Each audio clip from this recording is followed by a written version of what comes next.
Selamat datang, para pencari ilmu dan pecinta misteri. Hari ini, kita akan menyelami persimpangan menarik antara sastra dan psikologi yang menjanjikan untuk membuka rahasia yang telah tersembunyi selama berabad-abad. Bayangkan ini, Shakespeare, sang pujangga dari Avon yang terkenal dengan drama dan sonetanya yang rumit, mungkin telah menyisipkan kode rahasia dalam karya-karyanya. Tapi bagaimana jika saya katakan bahwa kode-kode ini bisa dipecahkan dengan wawasan revolusioner dari Carl Jung, Bapak Psikologi Analitis? Sekarang, Anda mungkin bertanya-tanya, bagaimana mungkin Shakespeare dan Jung bisa saling terhubung? Apa yang mungkin bisa dimiliki oleh seorang penulis drama dari abad ke-16 dengan seorang psikolog abad ke-20? Nah, itulah misteri yang akan kita ungkap hari ini. Jadi, siapkan diri Anda dan bersiaplah untuk memulai perjalanan melalui lorong-lorong jiwa manusia dan panggung abadi drama Shakespeare.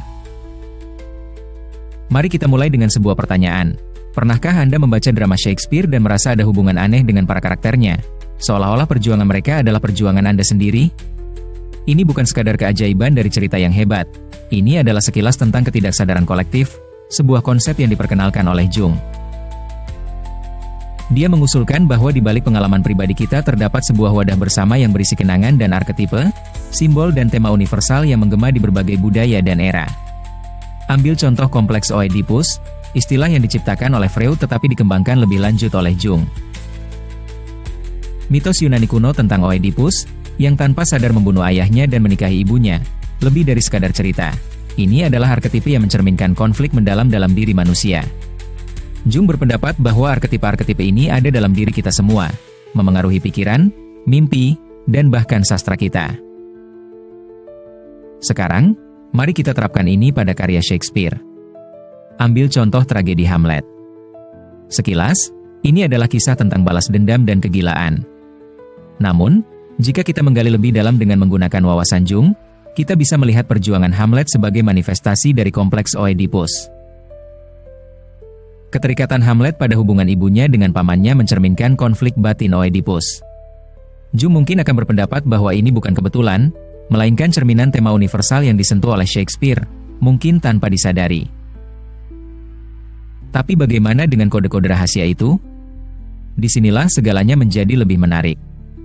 Jung percaya bahwa pikiran bawah sadar berkomunikasi melalui simbol dan metafora, mirip dengan bahasa mimpi. Drama-drama karya Shakespeare penuh dengan simbol-simbol seperti belati, hantu, dan badai yang bisa diartikan sebagai ekspresi dari alam bawah sadar kolektif. Misalnya, dalam Macbeth, motif darah yang terus muncul melambangkan rasa bersalah dan konsekuensi yang tak terhindarkan dari tindakan seseorang.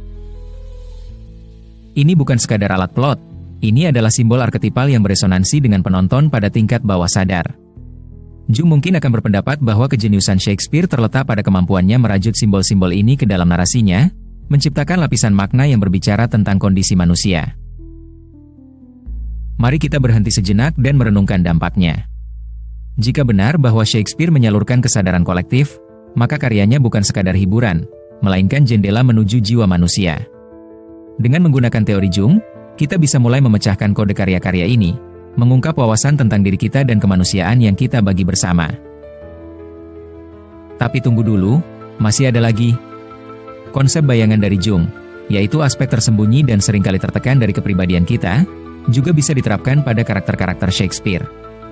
Pikirkan tentang Iago dalam Othello, yang sifat manipulatifnya mencerminkan sisi gelap dari sifat manusia. Dengan mengenali elemen bayangan ini, kita mendapatkan pemahaman yang lebih dalam tentang karakter-karakter tersebut, dan secara tidak langsung, tentang diri kita sendiri. Dan jangan lupakan peran individuasi, sebuah proses penting dalam psikologi Jung. Perjalanan menuju pemahaman diri dan penyatuan antara pikiran sadar dan bawah sadar tercermin dalam perkembangan karakter tokoh-tokoh utama karya Shakespeare. Ambil contoh Raja Lear, yang melalui kegilaannya justru menemukan pemahaman mendalam tentang dirinya sendiri. Melalui lensa analisis Jungian, perjalanan Lear menjadi alegori yang kuat untuk proses individuasi. Saat kita menyelami lebih dalam, kita bertemu dengan konsep sinkronisitas, salah satu ide revolusioner dari Jung. Ini merujuk pada kebetulan yang bermakna ketika dunia batin kita selaras dengan peristiwa eksternal. Drama-drama Shakespeare penuh dengan momen seperti ini, di mana takdir dan kehendak bebas saling terkait dengan cara yang misterius. Mungkinkah Shakespeare secara intuitif menyadari adanya sinkronisitas ini, dan menyisipkannya ke dalam cerita-ceritanya untuk mencerminkan keterhubungan segala sesuatu?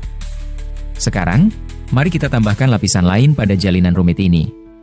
Karya Jung tentang alkimia, praktik kuno mengubah logam biasa menjadi emas, memberikan sudut pandang lain untuk melihat karya-karya Shakespeare. Bagi Jung, alkimia adalah sebuah metafora untuk transformasi psikologis. Dalam drama seperti The Tempest, kita melihat karakter-karakter mengalami perubahan mendalam, mirip dengan proses alkimia yang melibatkan pemurnian dan pencerahan. Bayangkan Prospero, sang penyihir, sebagai seorang alkemis yang mengatur segala kejadian di pulau miliknya untuk mengubah orang-orang di sekitarnya. Melalui wawasan Jung, kita dapat melihat The Tempest bukan hanya sebagai kisah tentang sihir dan penebusan, tetapi juga sebagai alegori perjalanan alkimia menuju penemuan jati diri. Saat kita mendekati akhir dari penjelajahan ini, mari kita renungkan dampak yang lebih luas dari analisis ini. Dengan menerapkan teori Jung pada karya Shakespeare, kita tidak hanya dapat lebih menghargai kejeniusan sang pujangga, tetapi juga menemukan cara baru untuk memahami diri kita sendiri. Karya-karya Shakespeare menjadi cermin yang memantulkan kerumitan jiwa manusia dan perjuangan abadi yang kita semua hadapi. Jadi, lain kali saat Anda mengambil buku drama Shakespeare, ingatlah bahwa Anda tidak hanya sedang membaca sebuah cerita. Anda sedang berinteraksi dengan jalinan simbol dan arketipe yang kaya, sebuah dialog antara pikiran sadar dan bawah sadar. Dengan Jung sebagai pemandu kita bisa terus mengungkap misteri karya-karya ini, menemukan wawasan dan hubungan baru di sepanjang perjalanan. Terima kasih sudah menemani saya dalam perjalanan menjelajahi dunia Shakespeare dan Jung ini. Saya harap Anda merasa tercerahkan dan terinspirasi seperti saya. Sampai jumpa di kesempatan berikutnya. Teruslah menjelajah, teruslah bertanya, dan teruslah mencari kebenaran tersembunyi di balik permukaan. Namun sebelum kita berpisah, mari kita menyelami lebih dalam lagi tarian rumit antara seni Shakespeare dan psikologi Jung dengan mempertimbangkan beberapa karya agung sang Bard melalui sudut pandang yang mencerahkan ini. Ambil contoh, tragedi abadi Romeo dan Juliet. Sekilas, ini adalah kisah menyentuh tentang sepasang kekasih yang terhalang takdir. Namun jika dilihat dari perspektif Jungian, kita menemukan lapisan makna yang mencerminkan kompleksitas anima dan animus, aspek feminin dan maskulin dalam diri setiap individu. Juliet, dengan sifatnya yang muda dan impulsif serta kedalaman emosional yang mendalam, mewujudkan anima, cerminan dari jiwa atau kehidupan batin. Romeo, dengan semangatnya yang membara dan cita-citanya yang idealis, mewakili animus, kekuatan pendorong dari tindakan dan rasionalitas. Kisah cinta mereka yang penuh malang melambangkan integrasi dua kekuatan dalam diri kita yang seringkali penuh gejolak namun sangat penting. Sebuah tema yang bergema secara universal melintasi waktu dan budaya. Selain itu, mari kita perhatikan karakter misterius Rosalind dari As You Like It. Menyamar sebagai pria, dia menjelajahi hutan Arden dengan kecerdasan dan kebijaksanaan, menantang peran gender tradisional dan ekspektasi masyarakat. Melalui konsep persona Jung, atau topeng sosial yang kita kenakan, perjalanan Rosalind menjadi metafora untuk eksplorasi dan rekonsiliasi antara jati diri sejati dan peran-peran yang dipaksakan oleh masyarakat. Pengungkapan dan penerimaan identitasnya pada akhirnya mencerminkan proses individuasi, di mana diri yang sadar selaras dengan harmonis dengan alam bawah sadar yang lebih dalam. Bagaimana dengan unsur-unsur mistis yang menyelimuti A Midsummer Night's Dream? Kualitas mimpi dari pertunjukan ini dan campur tangan dunia peri yang penuh keajaiban menggambarkan sebuah alam di mana batas antara kenyataan dan fantasi menjadi kabur. Sebuah paralel langsung dengan eksplorasi Jung terhadap bahasa simbolis dalam mimpi. Peristiwa kacau namun transformatif di hutan ajaib ini berfungsi sebagai alegori untuk menggambarkan kekuatan pikiran bawah sadar yang dapat mengganggu dan pada akhirnya mendefinisikan ulang kehidupan kita sehari-hari. Hal ini menyoroti betapa pentingnya merangkul dan memahami pesan tersembunyi dalam mimpi kita. Saat kita merangkai benang-benang analisis ini, kita bisa menghargai bagaimana karya-karya Shakespeare menjadi cermin luas dari pengalaman manusia. Wawasan Jung mengajak kita untuk melihat lebih dalam, mengungkap arus psikologis yang mendalam yang mengalir melalui cerita-cerita ini. Dengan melakukan hal ini, kita tidak hanya mendapatkan pemahaman yang lebih mendalam tentang kejeniusannya Shakespeare, tetapi juga menemukan cermin yang memantulkan lanskap batin kita sendiri. Sebagai penutup, mari kita renungkan warisan abadi dari Shakespeare dan Jung. Karya-karya mereka, Yang satu melalui kefasihan bahasa dan yang lainnya melalui kedalaman wawasan psikologis, memberikan kita alat untuk menghadapi kerumitan hidup kita sendiri. Saat kita terus menjelajahi hubungan antara dua sosok monumental ini, semoga kita menemukan inspirasi dan kebijaksanaan yang membimbing kita dalam perjalanan penemuan diri dan transformasi kita sendiri. Jadi, para pencari makna, saat kalian menutup bab ini dan menantikan petualangan baru, ingatlah hubungan mendalam antara sastra dan psikologi, antara cerita yang kita kisahkan dan kebenaran yang kita jalani.